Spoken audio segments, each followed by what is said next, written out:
बिस्मिल्लाहिर्रहमानिर्रहीम। अस्सलाम वालेकुम friends, welcome to health tips with Aleem Tariq. Health tips with Aleem Tariq में आप सब दोस्तों को खुश आमदीद कहता हूँ। उम्मीद करता हूँ बिल्कुल ठीक ठाक होंगे, मज़े में होंगे और आसान तरीन और सस्ती तरीन वीडियो से एंजॉय कर रहे होंगे, इलाज से एंजॉय कर रहे होंगे। फ्रेंड्स, टॉपिक चल रहा है हमारा पट्ठों के मुतालिक कि पट्ठों की कमज़ोरी, पट्ठों का इलाज। तो पिछली वीडियो हमने राशि के मुतल्लिक बनाई थी और ये वीडियो स्पेशल रिक्वेस्ट जो भी है, ये वीडियो है मिर्गी के मुतालिक। मिर्गी एक बहुत ही ख़तरनाक मर्ज़ है। स्टार्ट करने से पहले फिर वही, मैं सबसे पहले तमाम बहन भाइयों का तहे दिल से शुक्रगुजार हूँ जिन लोगों ने वीडियो को लाइक किया, शेयर किया, चैनल को सब्सक्राइब किया और दूसरे लोगों को तक ये जो है मालूमात पहुँचाई। बहुत बहुत शुक्रिया उनका, सबसे बहुत शुक्रिया। ये भी आप लोगों का सदका जारी है, आपको इसका ज़रूर सवाब मिलेगा, इसका ज़रूर अजर मिलेगा इंशाल्लाह।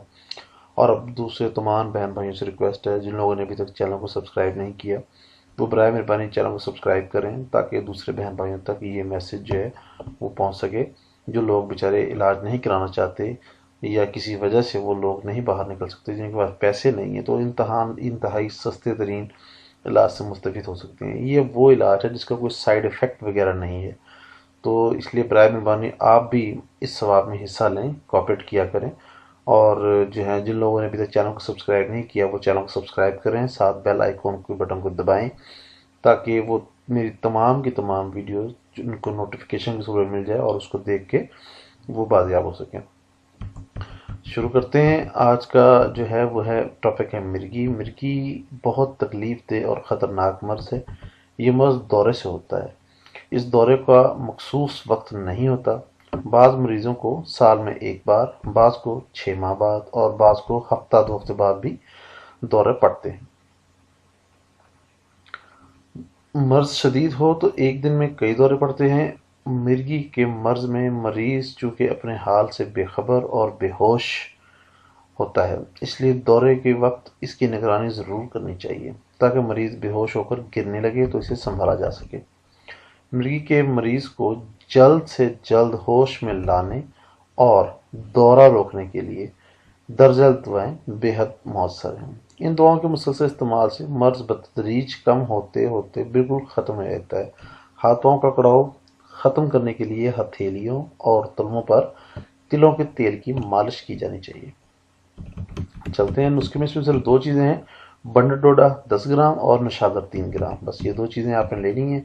किसी भी पंसार स्टोर से ये बासानी मिल सकती हैं। तरकीब तैयारी में है, दोनों अशिया को बारीक पीस कर छान कर सफूद बना लें और किसी साफ से शीशे में महफूज रखें। आपका नुस्खा जो है वो तैयार है। तरकीब इस्तेमाल में है, दौरे के वक्त जब दौरा पड़ जाए और बेहोशी तारी हो जाए तो ये सफूद थोड़ा सा मरीज़ की नाक में फूंक दें, मतलब एक चुटकी इस भर लेके उसके दोनों नाक के दोनों नथनों में ये जो है फूंकें। मरीज़ को होश आ जाएगा इंशाल्लाह। इस दवा के बार बार इस्तेमाल करने से मिर्गी का दौरा इंशाल्लाह ख़त्म हो जाएगा। बेहद मुफीद और मुजर्रब है और आजमूदा भी है। इस नुस्खे के में एहतियात ये है कि दौरान इलाज मरीज़ को एक तो कब्ज़ नहीं होने देनी, दूसरा उसका हाजमा ख़राब नहीं होने देना। मतलब इसको बादी चीज़ें वगैरह, गोभी टाइप की हो गई, आलू वगैरह हो गए, बादी चीज़ें जो हैं उनसे थोड़ा सा परहेज़ कीजिएगा। मुसलसल इस्तेमाल करें। बराए मेहरबानी जब नुस्खा शुरू करें दरमियान में वक़फ़ा मत कीजिएगा और इंशाअल्लाह आप देखेंगे कुछ ही अरसे बाद इंशाअल्लाह मिर्गी जो है उसका नामो निशान मिट जाएगा। फ्रेंड्स, ये इससे अच्छा और इससे सस्ता और इससे आजमूदा नुस्खा और नहीं है। नुस्खे और भी बहुत सारे हैं मिर्गी के, लेकिन जो इनमें से सबसे सस्ता और सबसे अच्छा था वो मैंने आपके लिए पेश किया है। उम्मीद करता हूँ आपको ये पसंद आएगा। और किसी भी किस्म के मसला या परेशानी या दवा तैयार करते वक्त की परेशानी के उसूल के लिए आप जो है नंबर दिया जा चुका है, आप काइंडली शाम 6 से 9 बजे तक रब्ता कीजिएगा। इंशाल्लाह जो है मैं आपको उस वक्त ज़रूर आपको फीडबैक दूंगा। और आखिर में रिक्वेस्ट है कि बराए मेहरबानी वीडियो को लाइक किया कीजिए, शेयर किया करें और चैनल को सब्सक्राइब करना मत भूलिएगा। बहुत शुक्रिया, thank you very much. Next video तक के लिए अल्लाह हाफिज़।